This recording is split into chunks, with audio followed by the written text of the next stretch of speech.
Chiron adalah salah satu makhluk mitologi Yunani yang sangat unik dan menarik. Ia adalah seorang kentaur yang merupakan makhluk setengah manusia dan setengah kuda.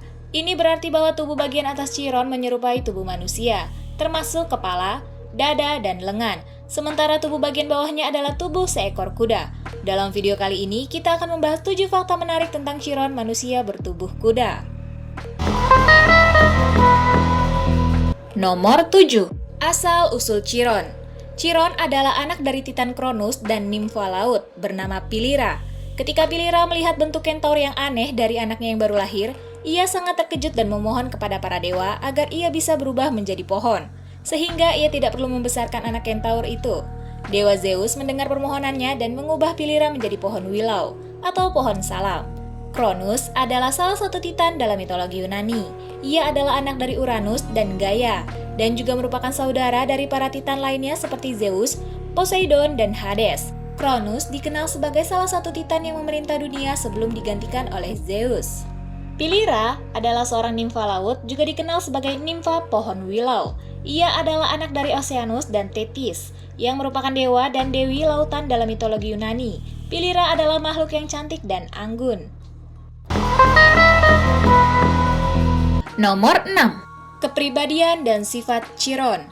Chiron dikenal sebagai salah satu makhluk paling bijaksana dalam mitologi Yunani. Ia memiliki pengetahuan yang luas dalam berbagai bidang ilmu, termasuk kedokteran, seni bela diri, astronomi, dan filsafat. Kepintarannya membuatnya dihormati oleh dewa-dewa dan manusia. Chiron memiliki sifat yang baik hati dan ramah. Ia sering membantu orang-orang yang datang mencarinya, baik mereka adalah pahlawan yang membutuhkan pelatihan atau orang-orang yang mencari penyembuhan. Kepribadiannya yang murah hati membuatnya menjadi guru yang baik. Kepribadian dan sifat Chiron menciptakan gambaran dan karakter yang kompleks dalam mitologi Yunani. Ia adalah makhluk yang unik, yang dihormati karena pengetahuannya dan sifat-sifat positifnya. Nomor 5. Pendidikan dan pengajaran. Salah satu peran utama Chiron dalam mitologi Yunani adalah sebagai seorang guru. Ia dianggap sebagai salah satu guru terbesar dalam mitologi tersebut. Chiron tidak hanya memberikan pelajaran kepada pahlawan-pahlawan terkenal seperti Achilles, Jason, dan Hercules, tetapi juga kepada banyak individu lain yang mencari pengetahuannya. Chiron adalah makhluk yang bijaksana, berpengetahuan luas, dan penyembuh ulung. Ia memberikan pengajaran dalam berbagai bidang ilmu, seperti seni, bela diri, musik, astronomi, dan filsafat. Pendidikan yang diberikannya membantu para siswanya menjadi lebih terampil dan siap menghadapi berbagai tantangan dalam kehidupan mereka, termasuk petualangan mitologi yang seringkali penuh bahaya. Sebagai seorang guru yang baik, Chiron juga dikenal karena sifatnya yang murah hati dan pengertian. Ia mendukung pertumbuhan dan perkembangan siswanya tidak hanya dalam hal pengetahuan saja, tetapi juga dalam hal karakter.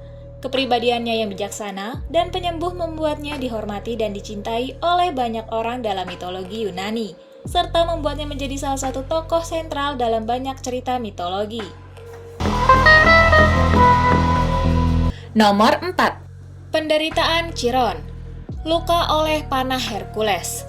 Salah satu aspek paling tragis dalam cerita Chiron adalah bahwa ia terluka oleh panah beracun yang ditembakkan oleh Hercules.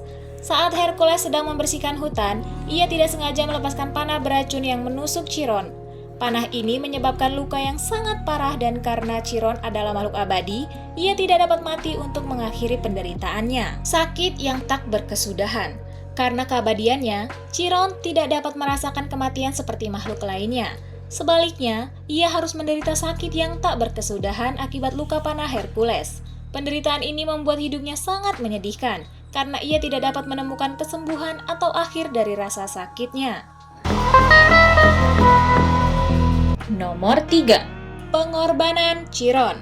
Menerima kematian untuk Prometheus. Meskipun Chiron adalah makhluk abadi dan tidak bisa mati secara alami, ia akhirnya memutuskan untuk mengorbankan keabadiannya. Ini terjadi saat Prometheus yang dihukum oleh Zeus dengan diikat pada batu dan disiksa oleh seekor burung pemakan hati yang datang setiap hari, meminta Chiron untuk menerima kematian sebagai gantinya. Chiron setuju untuk menukarkan tempat dengan Prometheus sehingga Prometheus bisa dibebaskan dari hukuman yang tak berkesudahan. Kematian sukarela. Chiron menerima luka yang mengakibatkan kematiannya secara sukarela. Ia melepaskan keabadian yang ia miliki sebagai seorang kentaur demi mengakhiri penderitaannya yang tak berkesudahan. Pengorbanan ini menunjukkan sifatnya yang penuh kasih dan pengertian terhadap penderitaan orang lain. Pengorbanan Chiron untuk Prometheus adalah tindakan besar yang mencerminkan sifatnya yang luhur dan belas kasih. Ia memilih mengakhiri hidupnya untuk membebaskan Prometheus. Meskipun sebenarnya ia tidak dapat mati, pengorbanan ini membuat Chiron menjadi salah satu tokoh mitologi yang dihormati karena pengabdiannya kepada orang lain dan kesediaannya untuk menghadapi kematian demi kebaikan bersama. Kisah ini juga mengejutkan karena meskipun ia adalah penyembuh terkemuka, ia tidak dapat menyembuhkan dirinya sendiri dari luka yang parah yang diterimanya. Nomor 2. Hubungan dengan rasi bintang. Hubungan antara Chiron dan rasi bintang dalam konteks astrologi adalah hal yang menarik dan cukup kompleks. Chiron sering dihubungkan dengan rasi bintang Sagittarius dalam astrologi modern. Simbolisme Sagittarius. Sagittarius adalah salah satu dari 12 tanda zodiak dalam astrologi. Simbolnya adalah penembak panah atau kentaur. Dengan busur dan anak panahnya, rasi bintang ini sering dikaitkan dengan sifat-sifat seperti petualangan, penjelajahan, filosofi, dan pencarian makna dalam kehidupan. Chiron sebagai penembak panah. Dalam mitologi Yunani, Chiron adalah salah satu kentaur dan dianggap sebagai penembak panah.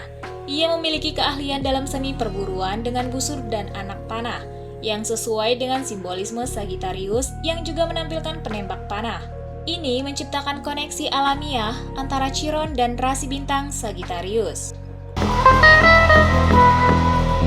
Nomor 1. Pengembangan pribadi. Chiron juga terkait dengan pengembangan pribadi dan transformasi. Ketika individu menghadapi luka-luka batin atau pengalaman traumatis, Chiron dapat mewakili upaya untuk mengubah luka tersebut menjadi sumber kekuatan dan pertumbuhan. Ini mencerminkan sifat Sagittarius dalam pencarian makna dan pemahaman yang lebih dalam tentang diri dan dunia. Perlu diingat bahwa astrologi adalah disiplin yang berdasarkan pada interpretasi simbolik dan pandangan tentang Chiron dalam astrologi bisa bervariasi di antara praktisi astrologi yang berbeda. Bagi beberapa orang, Chiron mewakili titik sensitif dalam carta natal yang membutuhkan penanganan khusus.